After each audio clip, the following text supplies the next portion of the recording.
Hey class 9th, welcome back to my YouTube channel. So I was teaching you chapter 1 of class 9th mathematics. So अब मैं करने वाली हूँ final chapter exercise solve. तो आप आओ और बुक लेके बैठो और मेरे साथ सॉल्व करो. जो क्वेश्चन समझना है वो समझो यहाँ से, ठीक है. तो let me start with the very first question which says, by the way आप लोगों को लगे कि मैं साइड में क्या कर रही हूँ, तो मैंने लैपटॉप पे खोला है क्योंकि अभी पीडीएफ देखो बुक्स हर जगह अवेलेबल नहीं है, नहीं है एनसीईआरटी की, तो पीडीएफ आ चुकी है. अगर आपके पास बुक नहीं है तो एनसीईआरटी की ऑफिशियल वेबसाइट पे जाके अपनी क्लास बुक मेथड सब्जेक्ट वगैरह सब कुछ एंटर करो और आपको पीडीएफ मिल जाएगी, ठीक है. तो हम स्टार्ट करते हैं विद द फर्स्ट क्वेश्चन.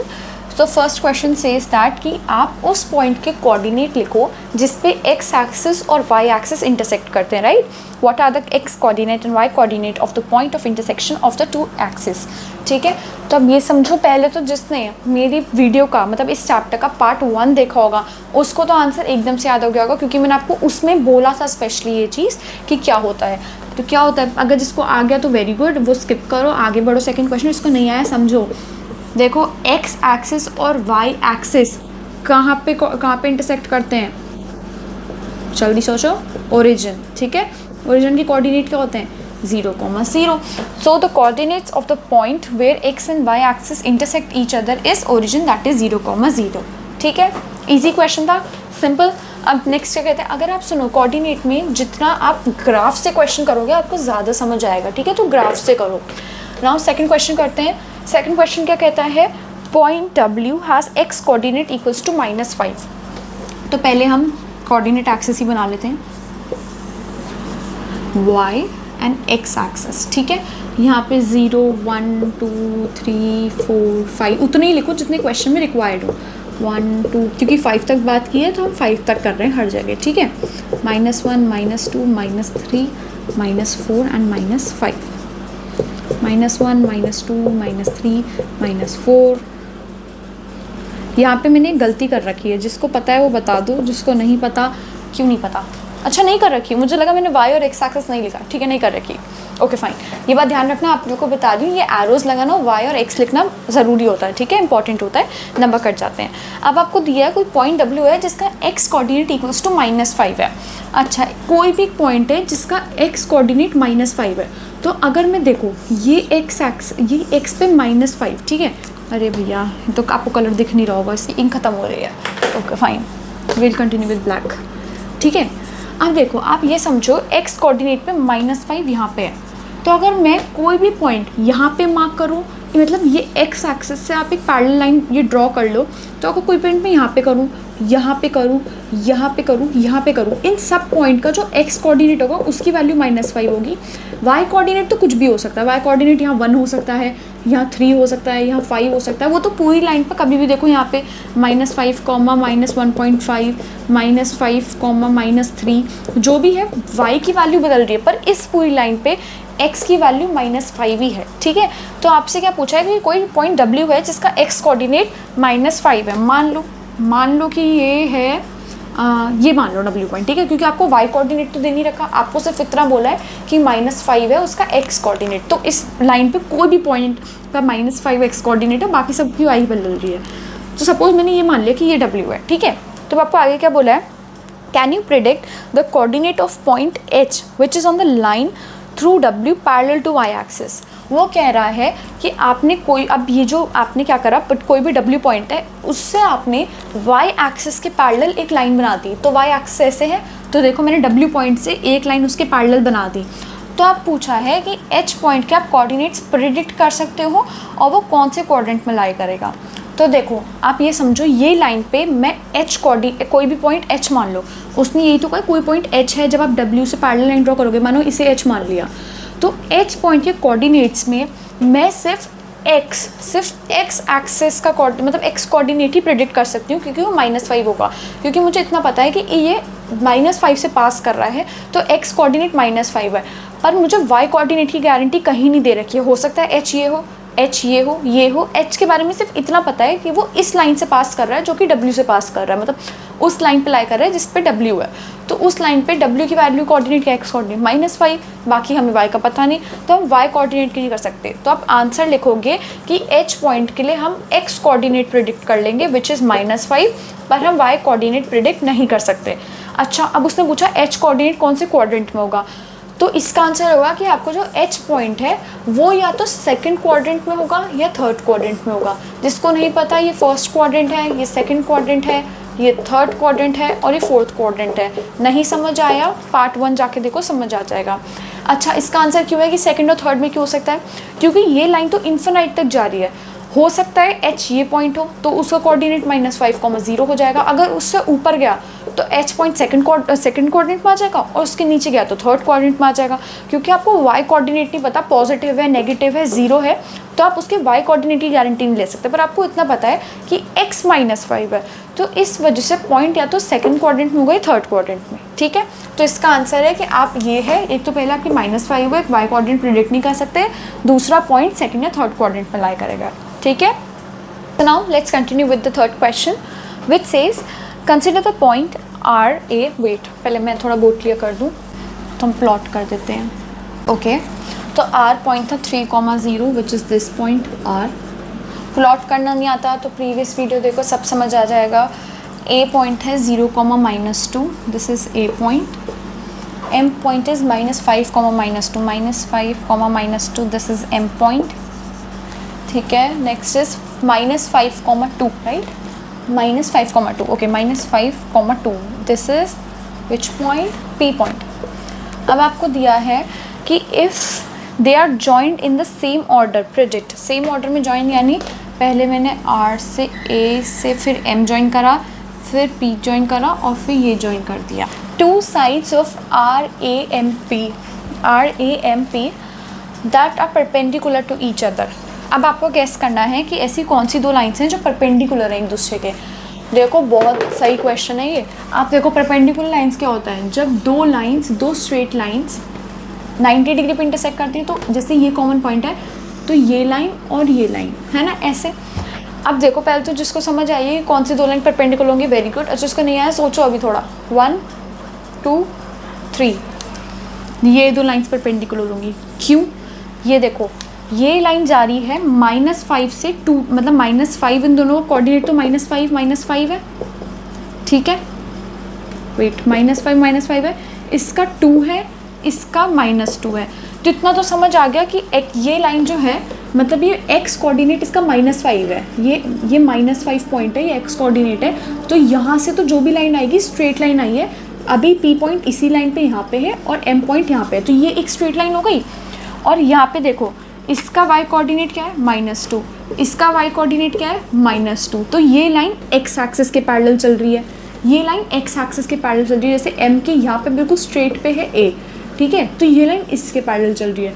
तो एक जैसे x एक्सिस ऐसे होता है और y एक्सिस एक दूसरे के परपेंडिकुलर होते हैं ना, वैसे ही मैंने एक लाइन यहाँ पे बना दी पैरेलल टू y एक्सिस और एक लाइन यहाँ बना दी पैरेलल टू x एक्सिस। तो ये दोनों भी तो परपेंडिकुलर ही होंगे, क्योंकि ये दो लाइन पैरेलल है और ये दो लाइन पैरेलल है, और पैरेलल लाइंस के बीच का एंगल तो सेम ही होता है। तो दो लाइन्स यहाँ पे जो परपेंडिकुलर हैं, इस PM is perpendicular to AM, PM line is perpendicular to AM line. ठीक है, पहला पार्ट समझ आया? नहीं आया तो एक बार बता देना कमेंट्स में, मैं दोबारा बता दूंगी। Next is one side of RAMP that is parallel to one of the axis. जो एक लाइन बताओ RAMP में जो कि पैरेलल हुआ to one of the axis, कोई भी ले लो। PM जो है PM जो है पैरेलल टू y एक्सिस है, और जो AM है, ये आपको दिख नहीं रहा होगा आई गेस, जो PM है वो पैरेलल टू y एक्सिस है और AM है परपेंडिकुलर टू x एक्सिस है। तो आपसे पूछा वन ऑफ द साइड्स, तो कोई बता दो, PM बता दो, AM, पर मेंशन कर देना किसके पैरेलल है, y के या x के। Second is two points that are mirror image of each other in one axis, which axis will this be. तो देखो, आपसे पूछा है कौन से दो पॉइंट्स हैं जो एक दूसरे की मिरर इमेज है।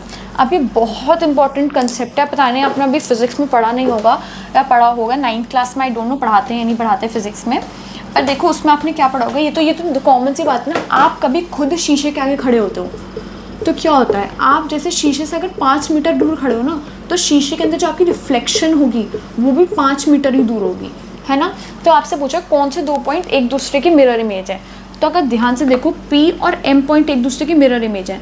ऐसा क्यों है, सोचो, ये डिस्टेंस वाली बात ही लगेगी, थोड़ा दिमाग लगाओ। 1 2 एंड 3। अब समझो, ये M है, और ये P पॉइंट है। अगर आप देखो तो यहाँ से ये इसका कोऑर्डिनेट है -5,2 और ये है -5,-2। अगर आप ये देखो ये इसी स्ट्रेट लाइन में यहाँ से 2 यूनिट ऊपर है और ये भी यहाँ पे 2 यूनिट नीचे है, समझ रहे हो। ये देखो जैसे शीशे में होता है ना कि यहाँ पे 5 मीटर, यहाँ पे 5 मीटर, तो ये भी एक दूसरे से 2-2 यहाँ से बिल्कुल, ये मिरर मान लो इसे, ये मान लो कि ये मिरर है, ठीक है। तो ये मिरर से 2 यूनिट्स ऊपर है और ये 2 यूनिट्स नीचे है। तो इन दोनों की, ये दोनों एक दूसरे के वो हुए मिरर इमेजेस हुए, ठीक है। तो इसका आंसर हो गया PMN आर मिरर इमेजेस, ठीक। अब आपको थर्ड पॉइंट भी आ गया, कौन से मिरर इमेजेस से आपसे पूछा है कौन सा एक्सेस होगा, विच एक्सिस। तो ये आपसे क्या पूछा, एक second, 2 points are mirror image of each other in one axis. In one axis का मतलब क्या है कि ये बताओ कि कौन से एक्सिस के रिस्पेक्ट में मिरर इमेजेस हैं। तो P और M अभी कौन से, आपने कौन से एक्सिस को मिरर माना था, एक्स एक्सिस को मिरर माना था ना। तो जो P और M पॉइंट है ना वो एक्स एक्सिस में मिरर इमेज हुए, ठीक है। Which axis, this will be X axis होगा, ठीक है। आपसे इतना पूछा था। Plot the points and verify your prediction. Now plot the points मतलब हमने सब कुछ प्लॉट करके किया है, तो आप ये बस एग्जाम में शो कर देना अच्छे से लिख के। Now fourth question is plot point Z on the Cartesian plane, construct a right angle triangle IZN and find the lengths of the 3 sides. Okay, so आपको पॉइंट कौन सा दिया है, 5,6, 5,-6, राइट, हाँ, दिस इज पॉइंट Z। अब आपको पूछा आप इससे राइट एंगल ट्राइंगल बनाओ। तो देखो राइट एंगल ट्राइंगल तो आप इससे बहुत सारे बना सकते हो। जैसे पहला क्या हुआ, लो मैंने यही कर दिया, ये दोनों लाइन परपेंडिकुलर हो गई। अब बस अब इन दोनों को जोड़ दो, ये बन गया मेरा पहला राइट एंगल ट्राइंगल।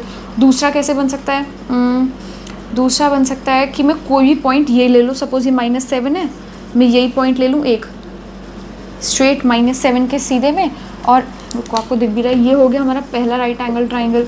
फिर दूसरा हो गया मैं इसे और इससे जॉइन कर दूँ, तो ये हमारा हो गया दूसरा राइट एंगल ट्राइंगल। तीसरा क्या बन सकता है कि मैं इस साइड आपको एक ले लूँ, तो यहाँ पे मतलब यहाँ पे कोई पॉइंट ले लूँ इसके सीधे सीधे में, तो ऐसे करके ये भी हो जाएगा थर्ड हमारा। ऐसे ही ये नीचे फोर्थ हो जाएगा हमारा। तो ऐसे बहुत सारे ट्राइंगल्स बन सकते हैं जेड में, क्योंकि आप देखो नीचे ब्रैकेट में भी लिखा है कि आंसर में differ from person to person. तो हो सकता है कोई ये करे, कोई ये करे, कोई ये करे, कोई ये करे।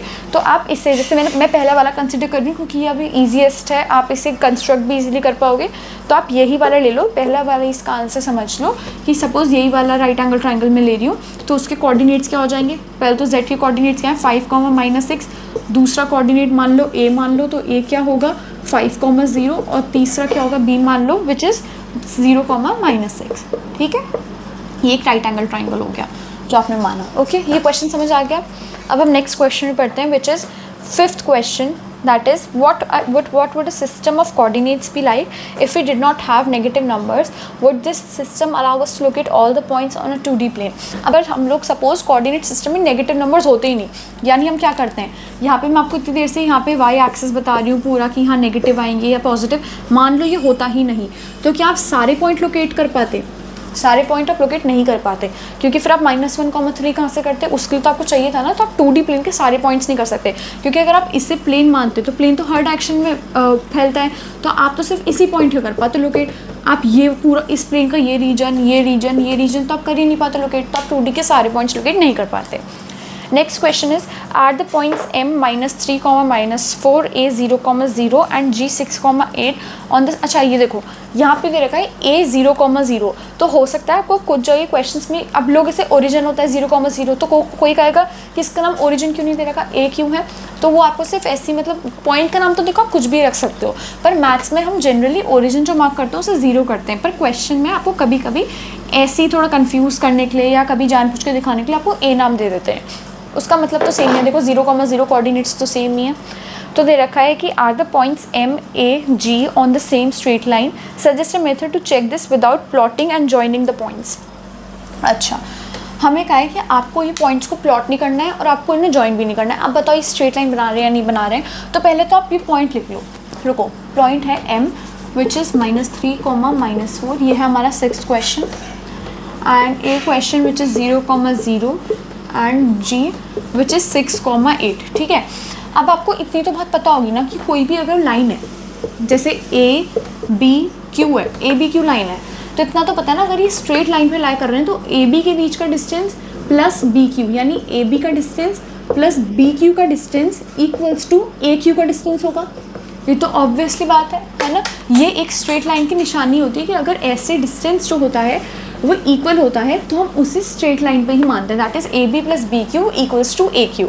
ठीक है, अब तो पहले तो आप इसके बीच का डिस्टेंस निकालो। जिसने लास्ट वीडियो देखी उसे पता है कि डिस्टेंस फार्मूला क्या होता है, तो लास्ट वीडियो देख के अगर आपको समझ नहीं आ रहा तो पहले आप इसके बीच का डिस्टेंस निकालोगे तो वो क्या होगा 4 square plus 3 square which is equals to 5, और ये वाला डिस्टेंस क्या होगा 6 minus 3 square and wait this is 6 minus 3, तो 6 माइनस 3 x2 माइनस x1 का होल स्क्वायर प्लस y2 8 है माइनस y1 क्या है -4 का होल स्क्वायर, मतलब एक सेकेंड -4 का होल स्क्वायर, तो इसकी वैल्यू हो जाएगी 3 का स्क्वायर प्लस 8 माइनस -4 क्या होता है यहाँ पे माइनस माइनस प्लस हो जाएगा, तो 8 प्लस 4 12 हो जाएगा, तो 12 का स्क्वायर, तो इसका ये होता है that is 9 plus 144 which is equals to 1 and I guess it would be wait मैं कुछ गलती कर रही हूँ क्या, दिस इज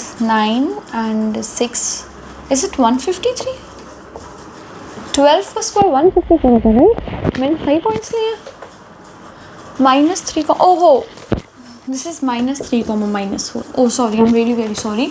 तो यहाँ पे क्या होगा 6 माइनस -3, जैसे यहाँ पे 6 माइनस -3 का होल स्क्वायर, तो यहाँ पे हो जाएगा 9 का स्क्वायर, तो ये हो जाएगा 81 प्लस 144 विच इज़ 225, और 225 इसका स्क्वायर होता है 15 का।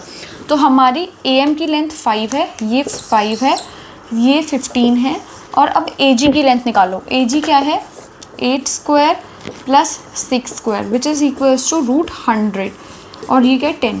तो ये लेंथ तो हमारी 15 आ रही है, ये लेंथ 5 आ रही है, और टोटल में AG की लेंथ जो है वो 10 है। ठीक है, अब ये देखो AMG मैंने अपनी मर्जी से लिखे हैं, तो ऐसा कि कोई भी दो साइड्स हैं जिनका एडिशन तीसरे साइड के बराबर हो। देखो AM प्लस AG जो है वो किसके MG के इक्वल है, that is 5 plus 10 equals to 15। तो एक्चुअल में स्ट्रेट लाइन कैसी रही होगी, A पॉइंट ऐसे रहा होगा, ये G पॉइंट ऐसे रहा होगा, और M पॉइंट सॉरी वेट, ये M पॉइंट ऐसे रहा होगा, A पॉइंट ऐसे रहा होगा, G पॉइंट ऐसे रहा होगा। तो AG के बीच का डिस्टेंस 10, MA का डिस्टेंस 5, तो इन दोनों के बीच का 15 रहा होगा।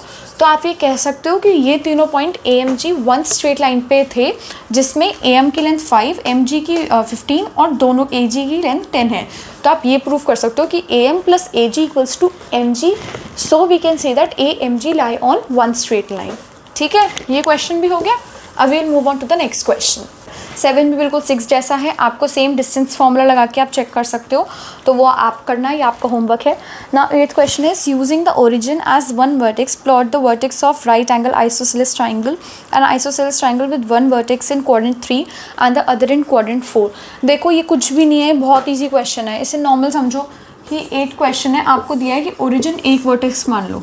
ये मैं आपको रफली करके दिखा रही हूँ, आपका होमवर्क होगा, मैं आपको आइडिया दे रही हूँ, बिकॉज ये बहुत ही इजी क्वेश्चन है, जैसे हमने राइट एंगल प्लॉट किए थे बिल्कुल वैसे है। ठीक है, तो ये मानो ये ओरिजिन है 0,0, आपको दिया है ओरिजिन यूज़ करके एक वर्टेक्स मान के आप प्लॉट करो एक राइट एंगल आइसोसेलेस ट्राइंगल। तो राइट एंगल के लिए तो पहले आइसोसेलेस ट्राइंगल का होता है इसकी दो साइड इक्वल होती हैं, तो एक पॉइंट आप 5,0 मान लो, एक पॉइंट यहाँ पे 0,5 मान लो। तो अगर आप इस ट्राइंगल को प्लॉट करोगे तो इसकी लेंथ 5, इसकी लेंथ भी 5, दो लाइन जो दो साइड्स हैं उसकी लेंथ इक्वल होगी, तो आइसोसेलेस तो हो गया, और ये y axis x axis perpendicular होते हैं, तो आइसोसेलेस राइट एंगल ट्राइंगल हो गया। पहला समझ आ गया। आप अपनी मर्जी 6,0 -3 यहाँ पे ले सकते हो, -3 कोई भी पॉइंट ले लो एक्स वाई एक्सिस पे, या हर जगह किसी भी साइज के राइट एंगल ट्राइंगल बन सकते हैं। ठीक है, नेक्स्ट इज कि N isosceles triangle with one vertex in 3rd quadrant and the other in 4th quadrant. 3rd quadrant और 4th क्वाड्रेंट में आपको आइसोसेलेस ट्राइंगल बनाना है, कितना आसान है। देखो इसे ओरिजिन मानो, राइट, ओरिजिन एक एक्सेस लेना है 0,0। नाउ 3rd और 4th क्वाड्रेंट में कोई भी एक पॉइंट मानना है, तो कितना आसान है।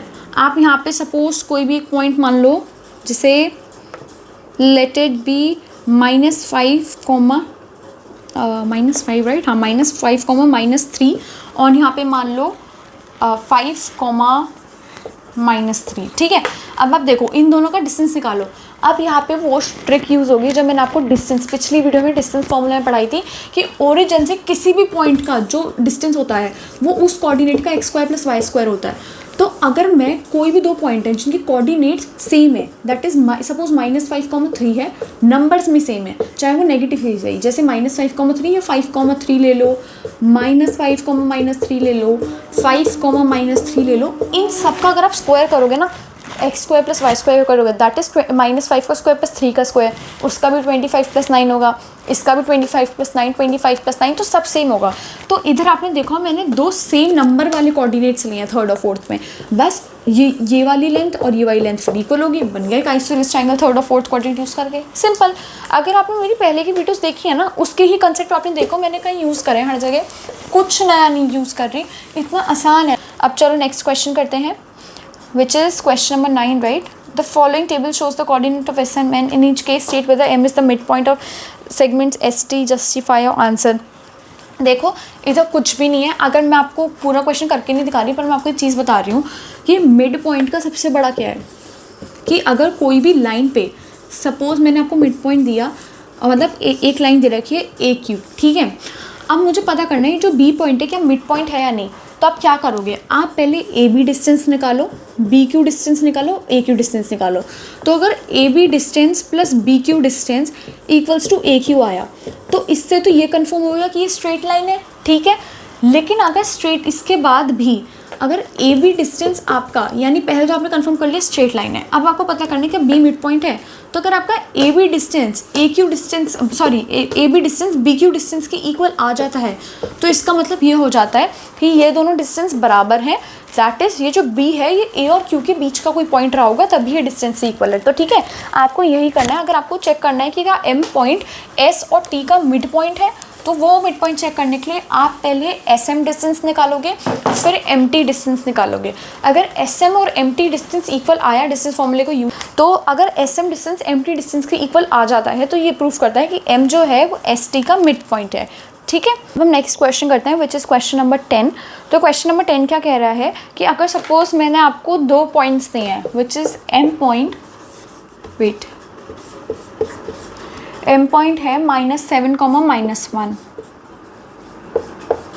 ठीक है। नेक्स्ट है A पॉइंट 3, -4।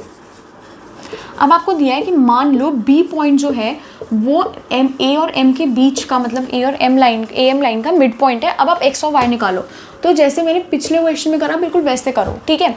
तो आपको इतना पता है अगर B AM लाइन का मिड पॉइंट है, तो AB का डिस्टेंस BM के इक्वल होगा। जैसे ये A है, ये M है और B है, तो AB डिस्टेंस BM के इक्वल होगा। तो बस डिस्टेंस फॉर्मूला लगा दो, AB के बीच में लगाओ x - 3 का होल स्क्वायर, ये x2 है, ये x1 मान लो, प्लस y -4 का होल स्क्वायर। तो इसे क्या लिख सकते हैं, y माइनस प्लस हो जाएगा, तो y + 4 का होल स्क्वायर। ये किसकी इक्वल है, BM के इक्वल, मतलब BM डिस्टेंस इक्वल। तो x - 7 यानी प्लस हो जाएगा, x + 7 का होल स्क्वायर प्लस y - 1 का होल स्क्वायर, ठीक है। इसे आप सॉल्व कर दो, दोनों साइड स्क्वायरिंग कर दो, तो ये स्क्वायर रूट हट जाएगा। दोनों साइड, ये देखो मैंने दोनों साइड स्क्वायर कर दिया, दोनों साइड स्क्वायर कर दिया, तो ये हट गया, स्क्वायर रूट हट गया। बस अब स्क्वायर रूट हटने के बाद इसको नॉर्मल सॉल्व कर दो। क्या है, x का स्क्वायर प्लस 9 ये वो लगवानी है आपको, आइडेंटिटी लगानी है, ठीक है। 6x + y² plus 16 plus 8y equals to x, ये मैं पूरा सॉल्व कर रही हूँ, आप अपने हिसाब से सॉल्व करना, मैथ्स की कैलकुलेशन तो भाई सभी कर लेते हैं, प्लस 14x - 2y, ठीक है। तो x² y² से x² y² कट गया। नेक्स्ट है 9 - 6x + 16, विच इज़ 9 + 16 क्या होता है 25 - 6x + 8y equals to 49 50 plus 14x - 2y, ठीक है। इनको एक साइड ले आओ, तो ये हो जाएगा 25 + 20x - 10y। अब आप ये समझो, इसे 5 से कैंसिल करोगे तो 5 प्लस यहाँ पे हो जाएगा 4x minus which is 2y, ठीक है। अब 4x - 2y इक्वल्स टू, रुको 2y - 4x इक्वल्स टू 5 की इक्वल होगा। ये बात समझ आ गया ना, ये मैं दोनों उधर ले गई। अब पहला काम है कि आप या तो वो हिट एंड ट्रायल कर लो कि आप y की और x की वैल्यू प्रिडिक्ट करके देखो। जैसे x और एक y की वैल्यू जो मैं प्रिडिक्ट कर सकती हूँ, इट इज़ सपोज मैंने x की वैल्यू ले ली -3 ले ली, ठीक है, और फिर मैं ले लूँ -3 के लेके, नहीं -3 लेके नहीं होगा, if I take it to be wait रुको, मैं सोचती हूँ कुछ हिट एंड ट्रायल करने का। वैसे मैं सच बताऊँ, अगर मैं आपको देखो, अगर मैं आपको हिट एंड ट्रायल ही बताऊँगी ना, तो हिट एंड ट्रायल में भी आपको बहुत सोचना पड़ेगा। इससे आसान तरीका बताऊँ, वैसे अब देखो आप कहोगे कि दीदी ये देखो आप मेथड बताया था आपको समझ नहीं आया, ऐसा कुछ नहीं है। देखो हिट एंड ट्रायल से हो जाएगा, आपको सोचना पड़ेगा। आप वो सोचने वाले काम देखो, जैसे अभी मैं सोचूंगी उसमें टाइम लगेगा, आप भी तो एग्ज़ाम के समय सोचोगे समझ नहीं आएगा। तो देखो इसका मैं एक ट्रिक बता रही हूँ, ये बहुत बहुत यूज़फुल ट्रिक है। हालांकि आप इस ट्रिक को आगे जाके क्लास 11th में पढ़ लोगे, पर स्टिल मैं आपको बता रही हूँ। अगर आपको कोई भी 2 पॉइंट दियो ना, जैसे -7,1 और कोई भी एक और पॉइंट दियो 3,4, अगर आपको इसका मिड पॉइंट निकालना है तो इन दोनों का मिड पॉइंट को पता है क्या करना है, इन दोनों के x कोऑर्डिनेट लो, इन दोनों को ऐड कर दो, तो 3 + -7 और उनको डिवाइड कर दो 2 से। आंसर क्या आएगा, -4/2 = -2। ये आपने x कोऑर्डिनेट करा है, तो ये जो मिडिल पॉइंट है उसका x कोऑर्डिनेट हो जाएगा -2। ऐसे ही y कोऑर्डिनेट के लिए इन दोनों के y कोऑर्डिनेट को ऐड करो, दैट इज़ -4 + 1, उसे डिवाइड बाई 2 कर दो, तो हो जाएगा -3/2 -3/2। और -3/2 की वैल्यू क्या होती है, 1.5। तो इन दोनों के मिड पॉइंट की वैल्यू हो जाएगी -2, -1.5। ये इन दोनों का मिड पॉइंट आ जाएगा, ठीक है। ये वैसे आप हिट एंड ट्रायल से कर सकते थे, पर आपको काफ़ी सोचना पड़ता, ठीक है। आप समझो आप 3/2 हिट एंड ट्रायल से खुद निकाल लेते, नहीं ना। तो ये बात ध्यान रखना, अगर आपको कोई मिड पॉइंट निकालना हो ना 2 पॉइंट्स के बीच का, तो दोनों के x कोऑर्डिनेट को ऐड करके डिवाइड बाई 2 करो, तो मिड पॉइंट का x कोऑर्डिनेट आ जाएगा, और आप ऐसे ही y कोऑर्डिनेट के लिए सेम कर दो, आपका आंसर आ जाएगा, ठीक है। अब चलो इतना हो गया, लेके 16 क्वेश्चन, ताकि सिर्फ 7 क्वेश्चन हैं, वो 6 क्वेश्चन हैं। उन 6 क्वेश्चन के लिए मैं नेक्स्ट पार्ट लाऊंगी, ताकि आप अभी ये पार्ट आराम से सॉल्व कर सको, और फिर आप जब वो वीडियो आ जाएगी तब आप आराम से बैठ कर उसे देख लेना, ताकि आपको भी बहुत ज़्यादा फास्ट ना लगे, आप भी धीरे समझ से करो, ओके। तो फिर मैं आपको नेक्स्ट पार्ट में मिलती हूँ with question number 11 to 16, okay. Till then bye.